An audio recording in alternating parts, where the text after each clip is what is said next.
it's loosening off really quick.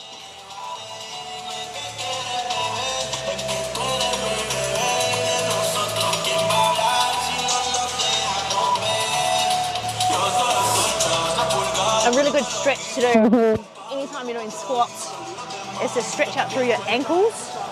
So I always do this when I squat, is put my heel up against a wall like that, try and get my heel as close to the hole as possible, and then push my knee forward just to stretch through the back of the ankle and stretch the calf.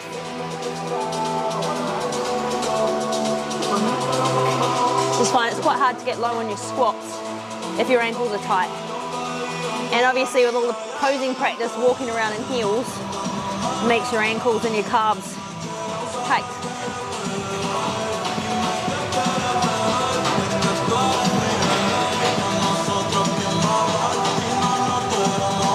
So this is just a good opportunity to work on mobility in between all the warm-up sets.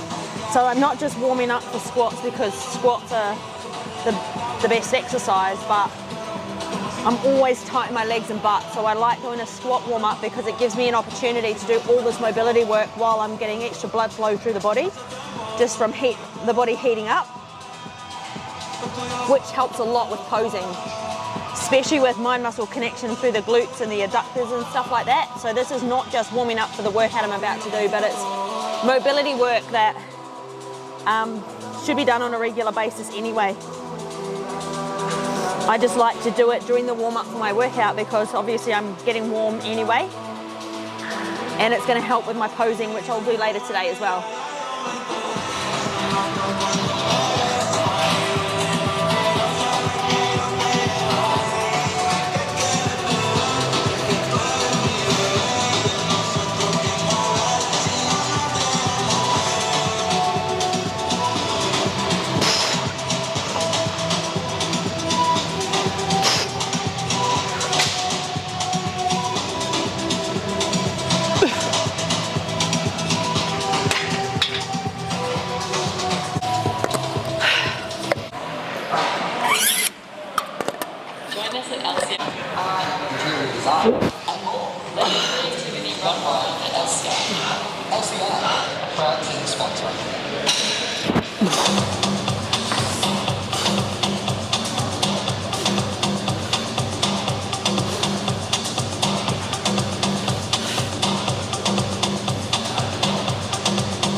I've done 5 warm-up sets with mobility in between each of them, and now I'm going to do one working set.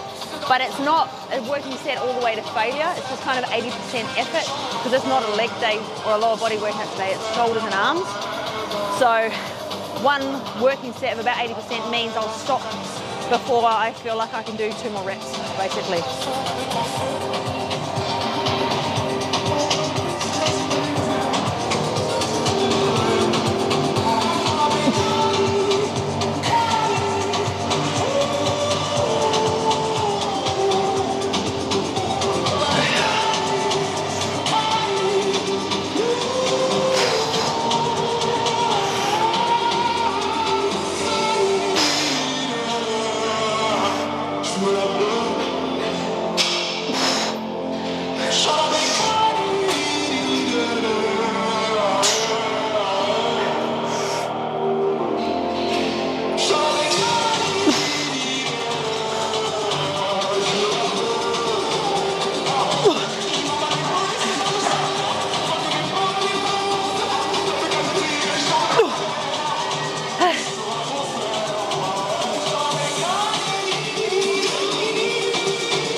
hanging stretches because it's really good for the spine. But I'll do one hand.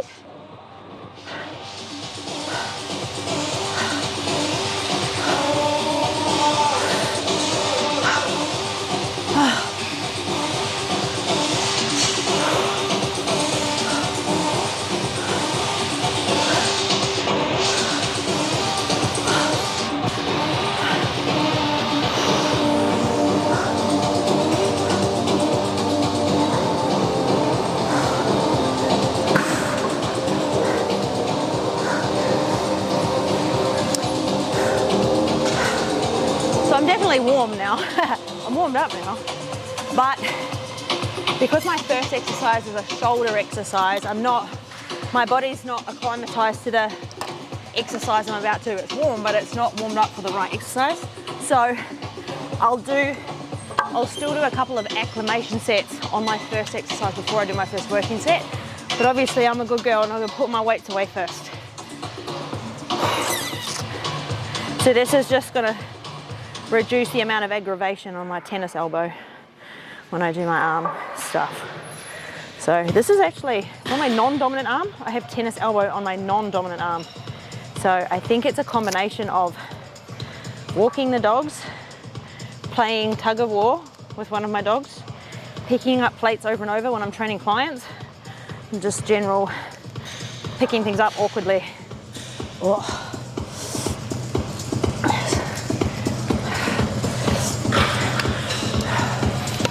Ooh, I've got a stomach ache right now. Too much food. Yeah. Too quickly. Yeah. It's all the food in the car. So I'll put this away first. Right.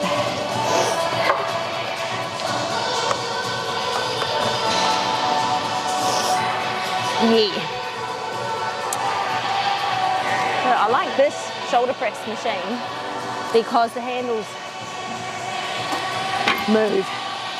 So they are adjustable and they are actually single arm. So they are some strong person's been here before me. We're not doing that weight today. You can actually see how it's actually unilateral. I like that. So set one, I did 60 kgs, 10 reps. The last time I did this exercise, my first set, so I did a double drop set, 55 pounds and then 35 pounds, 11 reps and then 3 reps. So that's after I've done my acclimation sets and my warm-up sets. So I'm gonna try and do the same again, but do more reps. So set one. I do this now so I don't forget what I'm meant to use later. So I'm gonna do probably 2 warm-up sets first. So I'll go like 40% of my working weight and then maybe 60 or 70%, and then I'll go to my working set. So let's go, what's that? Let's go 35.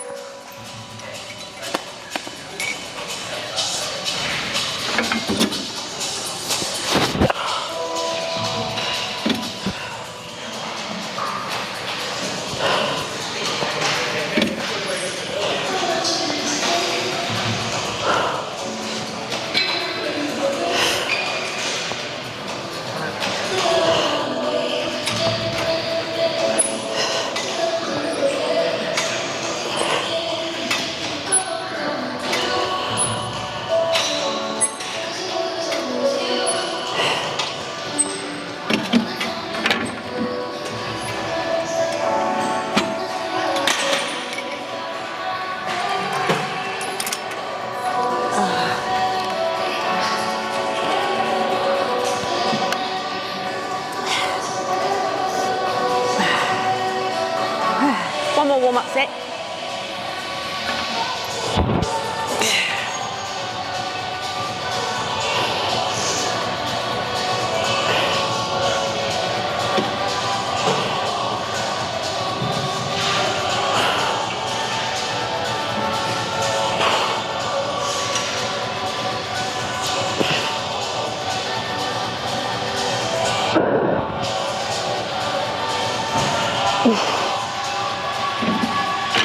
Okay. So 55 pounds.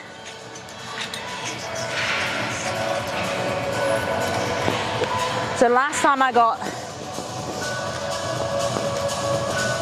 11 reps and then 3 reps. So I want to try and get at least 12 reps and then 4 reps. Then I beat them last time.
Oh, well, I didn't beat my reps, but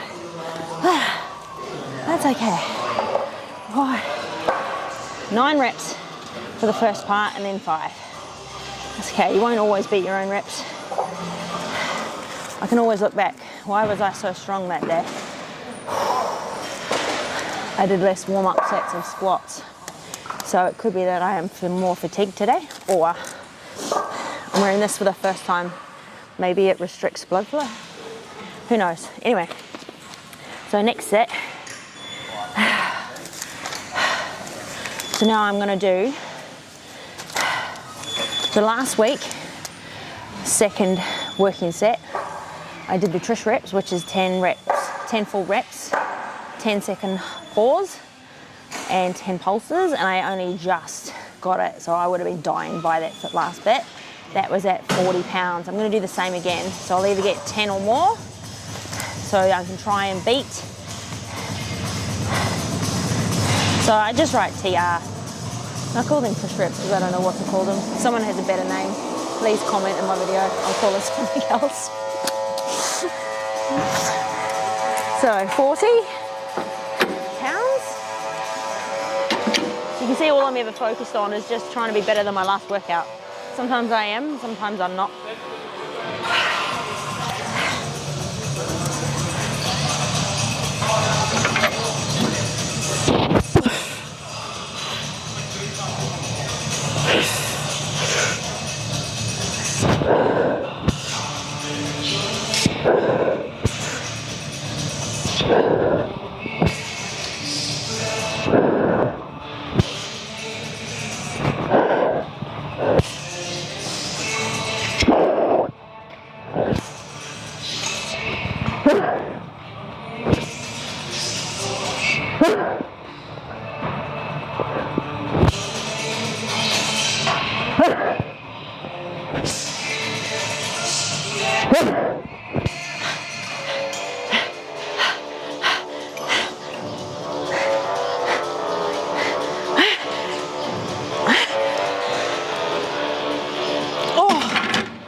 You know, you've had a really good working set when you stop and everything kind of goes small like that.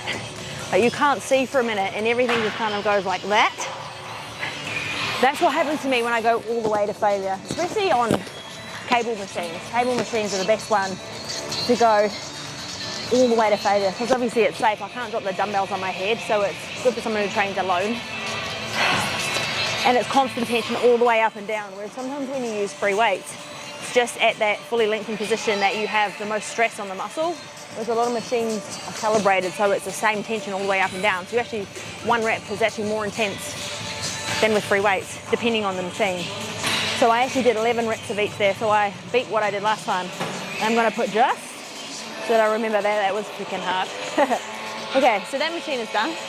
We're gonna go on to lateral raise. This is my favorite machine at the moment. See if it's the right height. Yeah.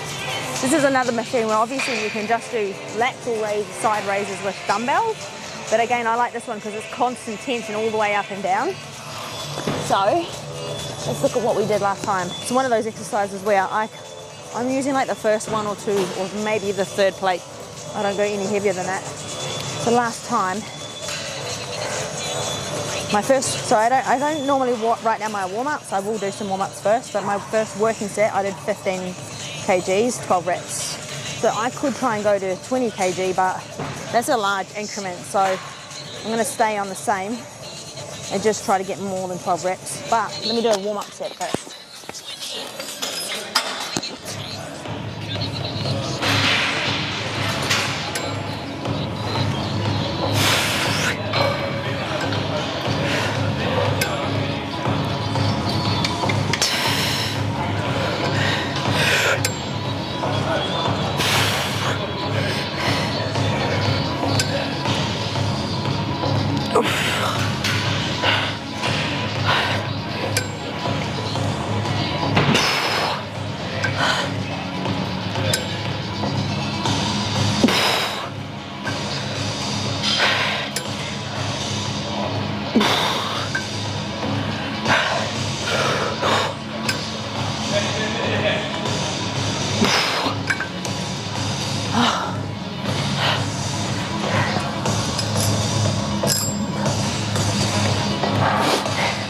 It does have handles, but I feel like my levers are too short. And when I hold the handles, I feel like I'm too weak to do the exercise. So I tend to actually have a bend in my elbow, and I just feel like I can contract more through the middle part of my shoulder. So there are handles there if you want to hold them, but I don't like holding them. I don't want to hold the handles.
Yeah. I'm pushing. Yeah. I was doing some squats. Yeah.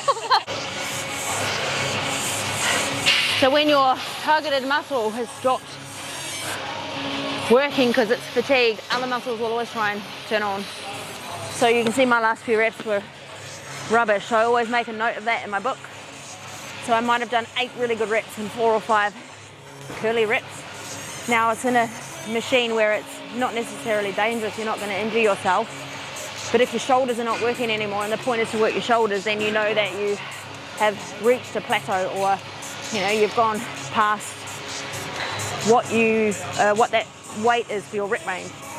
So next week I would just aim to do probably the same weight, but more reps with better technique. I think that's one way of periodizing or progressive overloading rather than just going heavier. So I could go heavier and just aim for less reps, or I could do the same weight and try and get more good reps. Because with a machine like this, I have to go up 5 kilos if I want to go heavier. That's just too much of an increment for a small muscle like your shoulder. So in these cases, you can't always go with a prescribed rep range. You have to just kind of go with what your capabilities are. So you'll see my technique is not always perfect, but I always make a note when it's not, and then I just aim to do more good reps, because then that means there's more reps. My shoulders are doing more reps rather than my legs doing some of them. So that's a good thing about filming yourself too, is a lot of people feel stupid filming themselves, but you can watch back your own technique. And sometimes when I think my technique is really good, it's actually shit, and vice versa. Sometimes I think it's shit and I look back and I'm like, oh, it's actually really good. So that's why I think it's always good to film yourself. You don't have to post it anywhere like I am, but if you're just looking at it for your own form. So I'm going to say 8-ish good reps. Maybe 5 shit reps. So then I'm just going to aim to do probably the same weight next time, but try and improve the amount of good reps. So then the next set is what I do with Trish reps, so TR. But I do this with 10 kg, so it's higher rep range, because it's 10 full reps, 10-second pause, and then 10 partial reps at the top. So obviously I can't do the same weight, so I'm going to go 10 kg.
And last time I did this, I was only able to do 10, 10, and 10. So it just goes to show, sometimes trying a heavier weight for your first set, even if the reps are not always perfect, sometimes it is good to just try rather than be safe all the time and go with what you're capable of, because as long as you have the ability to self-assess, you'll actually find you progressively get stronger.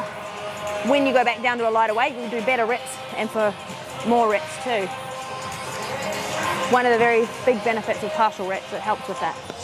I'm going to do hammer because it's just less aggravating on the elbow. Set 1, 10 kg. Because it's a free weight exercise, I'm not doing any drop sets or Trish reps. I'm just doing normal all the way until I can't do any more reps. I'll do a couple of warm-up sets or acclimation sets first.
Okay, hold on, I need to sort my hair. My hair's everywhere, I need to sort it out.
So that was 8 reps, 10 kg, so I'm going to stay on that weight. If I got 9 or 10, I would have gone up in weight, but the problem is, now I'm using 10 kilo dumbbells, the next weight is 12.5, so.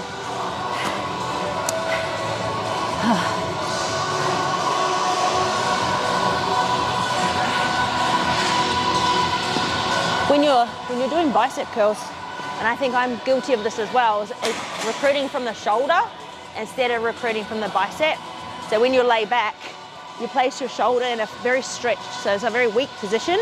So it's harder to cheat and accidentally use the shoulder because it's in such a weak position. So that's why I like the lying back bicep curls, because if you just want to use your bicep, that's one way of taking the shoulder out of it. Because if you come forward, you can just shoulder curl and use your shoulders a lot. Whereas I've already trained my shoulders. I don't want to train them anymore. So I'm only doing one bicep exercise, this is it. So I'll do one more working set and then I'm on to triceps.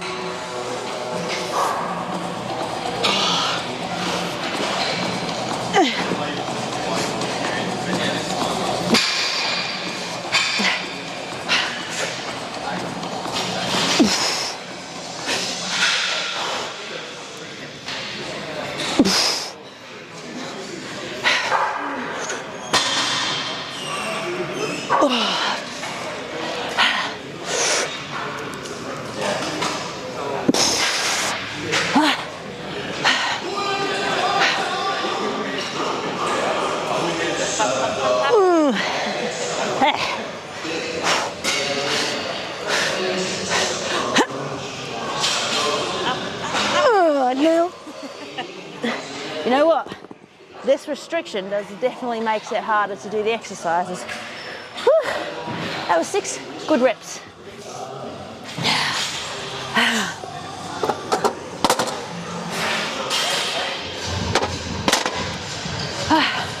Right. Oh, I wrote that in the wrong spot. I always do that. So, set 2, 10 kg, 6 reps. All right. So last exercise is a narrow push-up for the triceps. So I was doing a cabled press down, but that's in that position, your elbow is twisted, so it was aggravating my tennis elbow. So I just find when you do a narrow push-up, because you went that way rather than that way, I just find it's less aggravating because you're working in that shortened position through the tricep. So obviously it's a bodyweight exercise. So I make this harder by slowing the reps right down and pausing at the bottom. Because the thing is, right now, a few weeks out from the competition, people can freak out when they have injuries, but I've been training for 13 years, like what's a few weeks? I've already built the muscle, I'm just trying to keep it now. So any tricep exercise will do as long as it doesn't aggravate that. Because obviously when I'm posing, this is actually my preferred side, and that might be part of the tennis elbow, it's all the flexing. So that could be part of why it's a little bit aggravated. So I don't want to aggravate it any more than is necessary. So that's why my last exercise for triceps is just a narrow push-up. as many as possible. Oh, you've got it. Okay.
First set, 15 reps. So my second set, I'm going to try and pause for longer at the bottom to make it harder. Q&A, someone asked me in my last YouTube video, what body fat percentage do I need to try and get down to? And that's a good question, because obviously you're judged on how lean you are, but body fat percentage, unfortunately, is like, it's like BMI.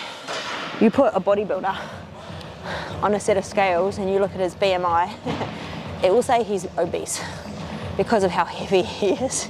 So unfortunately, it's kind of the same with body fat percentage, because, for example, the more muscle you have, the more fat you can have and still have a low body fat percentage, because it's a ratio of fat to muscle. So right now I'm about 11.5%, which sounds not very low for a bodybuilder. But when I look at my posing videos, I think all the cuts are there.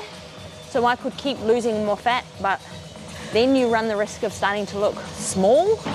So someone who's never been on the judging panel will assume that being as lean as possible is the way to go, and it's not. Some people get too lean and they look skinny and they almost look scarecrow. So you kind of have to have an idea in your head what percentage you want to get to. But take photos and videos and everything every week and look like in your poses, so you can see what you're going to look like when you're on stage, because there might be a point where you should stop losing body fat. You might have lost enough because your composition, you'll hold fat in certain areas and you might have lost it from the areas that it needs to go from. So I've got a ruler shape. I tend to lose a little bit from everywhere when I'm getting lean. Not everyone's the same. Some females are like pear shaped, so they have a lot more fat on their lower half, so they might need a lower body fat percentage to look lean enough. So because I'm like straight up and down, I lose a little bit from everywhere. So I suppose it depends on your body composition as to what percentage looks best on you. When I did the universe, I would have been a lot leaner than I am now. I also had less muscle because I was 8 years younger, 7 or 8 years younger. So at that point, I was probably maybe 8 or 9%. But this time I don't want to look as shredded. I want to be a little bit more full looking, so that means a tiny bit more fat. So I suppose it's like making a painting or a sculpture. There's no right or wrong. You're just trying to make yourself look like an anatomy chart. And once all the cuts are there, you will start to look like an anatomy chart, even if there is some fat. So that probably doesn't answer the question at all, because there is no ideal percentage. But your body fat percentage is your percentage of fat as opposed to your fat-free mass. So that also includes water, glycogen, bones, minerals, and everything else. So for example, I remember after I got my fake boobs, I went and got a body scan done, and I said to the guy doing the scan, I've got a few extra things going on now. So it's going to show on the scan because it comes up like as like a silhouette. There's 2 circles in the middle of the silhouette. I said, what do they get counted as? And he said they'll get scanned and counted as lean mass. So 300 each side, that's an extra 600 grams of lean mass. Not muscle, it's fake boob. So that meant even if I hadn't lost any fat, my body fat percentage would have been lower because my lean mass was higher and fat mass was the same. So you can actually reduce your body fat percentage just by increasing your muscle mass and not reducing body fat. So that's why there's no real answer to that question, and that's why it's so hard for first-time competitors, because they don't know what they're shooting for. There's no measurable criteria. There's no list of you must have this, your biceps must weigh this much, and you must be this % body fat. There is none of that. It's just who looks the best on stage. And then you could look really good, but then you might stand next to someone who just looks better than you, and then maybe they were leaner, or maybe they were less lean, but they just had all the right proportions. So that's why it's so hard to answer that question. Anyway, that's enough cooling down. One more working set.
So that was 12 reps, I think, with a 2-second pause. Last rep, 5-second pause. Really good way to make it harder without adding weight. Just pause at the most lengthened part of the rep, which for a tricep push-up is at the bottom. So you can see, that's all I'm doing for my shoulders and arms workout. 2 exercises for the shoulders, 1 for biceps, 1 for triceps. The reason why there's not a lot is because I also have a back and chest day. And on back and chest day, you work your shoulders and arms as a secondary muscle group. So you're not targeting the shoulders and arms, but they're working when you do all the back and chest work. So it's really important, if you want a muscle to grow, be careful not to overtrain it, because then it's always in a catabolic state. It's always breaking down. There's not enough time for it to recover and repair. So even as I'm getting closer to comp, I'm being really careful. I might be training a little bit more than I normally do, but I'm very, very careful not to overtrain a muscle, especially if I want that muscle to be big and full and strong.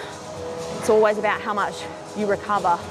So if I'm only doing 4 workouts, 2 of them are upper, 2 of them are lower, and I'm going to the gym every 2nd or 3rd day now, so I'm probably lifting weights 4 times a week at the moment, which means my shoulders and arms technically get worked twice a week. To me, that's enough.